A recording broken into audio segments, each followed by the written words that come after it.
જ્યારે જીવન જમીન પર નહીં પણ પશુઓ સાથે ચાલે અને ઘર એક સ્થળ નહીં પરંતુ એક મુસાફરી બને ત્યારે જન્મે છે અસ્થાયી પશુપાલન. ભટકતું પશુપાલન એક એવી જીવનશૈલી જે ગતિ અને પ્રાણીઓ સાથેના અતૂટ સંબંધ પર ટકેલી છે. તો ચાલો આજે આપણે આ અનોખી સતત ગતિશીલ દુનિયાની અંદર ડોક્યુ કરીએ. તો આ ભટકતું પશુપાલન છે શું?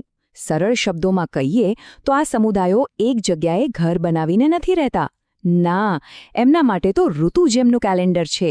જેવી ઋતુ બદલાય એ લોકો પોતાના પશુઓ માટે ચારા અને પાણીની શોધમાં નવી જગ્યાએ નીકળી પડે છે. અને હા, આનો મતલબ એ બિલકુલ નથી કે તેઓ બસ એમ આડેધડ ભટક્યા કરે છે. ના, આ તો પર્યાવરણ સાથે તાલમેલ સાધવાની એકદમ સચોટ અને સુવ્યવસ્થિત પદ્ધતિ છે. એમ સમજો કે આ એક સાંસ્કૃતિક વારસો છે જે પેઢીઓથી ચાલતો આવે છે. પણ આ લોકો સતત ફરતા કેમ રહે છે? આટલી બધી હલનચલન શા માટે? તો એનો જવાબ છુપાયેલો છે પ્રકૃતિના ચક્રમાં જ. એમની હલનચલન એ ઋતુઓ સાથેનો એક તાલબદ્ધ નૃત્ય જેવી છે. ચાલો એક ઉદાહરણ લઈએ. હિમાલયમાં શું થાય છે? ઉનાળામાં જ્યારે નીચે ગરમી હોય ત્યારે આ પશુપાલકો પોતાના પશુઓને લઈને ઊંચા ઠંડા પહાડો પર ચડી જાય છે. અને જેવો શિયાળો બેસે એ લોકો પાછા નીચે તળેટીમાં આવી જાય છે. આવું જ કંઈક ટુંડ્રા પ્રદેશમાં પણ જોવા મળે છે. ઋતુ પ્રમાણે ઉત્તર દક્ષિણ ફરતા રહે છે.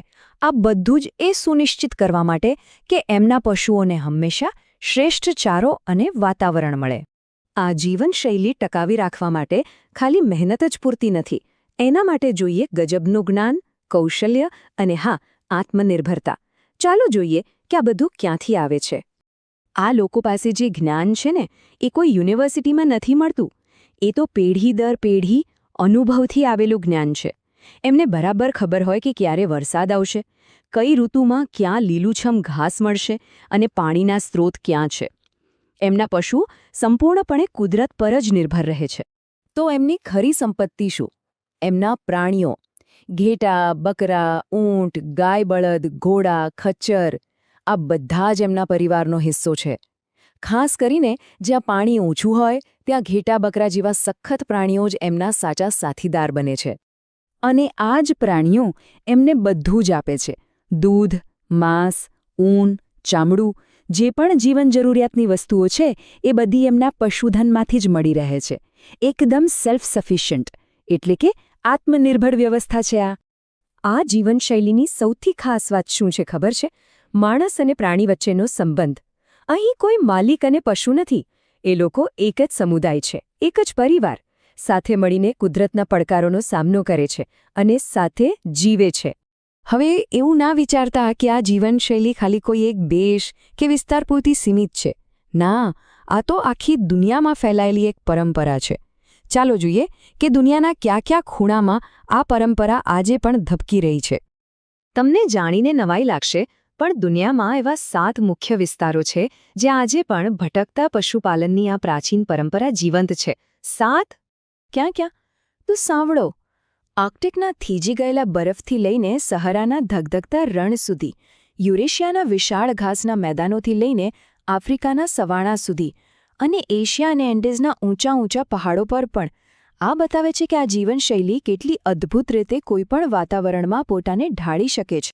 પણ આટલી સદીઓ જૂની અને મજબૂત પરંપરા હોવા છતાં આધુનિક સમયમાં એનું ભવિષ્ય થોડું ધૂંધળું દેખાઈ રહ્યું છે. કેટલાક ગંભીર પડકારો એની સામે ઊભા છે.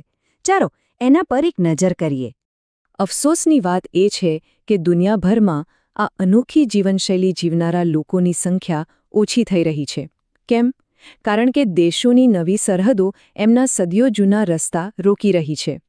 શહેરો વધી રહ્યા છે, ઉદ્યોગો આવી રહ્યા છે અને એમના ચરિયાણ માટેની જમીન છીનવાઈ રહી છે. આ બધું આ પ્રાચીન પરંપરાના અસ્તિત્વ માટે એક મોટો ખતરો છે. તો છેલ્લે એક મોટો સવાલ આપણી સામે આવીને ઊભો રહે છે. જેમ જેમ દુનિયા બદલાઈ રહી છે, શું પ્રકૃતિ સાથે આટલો નજીકનો અને સુમેળભર્યો સંબંધ રાખતી આ અનોખી જીવન પદ્ધતિ ભવિષ્યમાં ટકી શકશે? આ એક એવો સવાલ છે જેનો જવાબ કદાચ આપણે સૌએ સાથે મળીને શોધવો પડશે.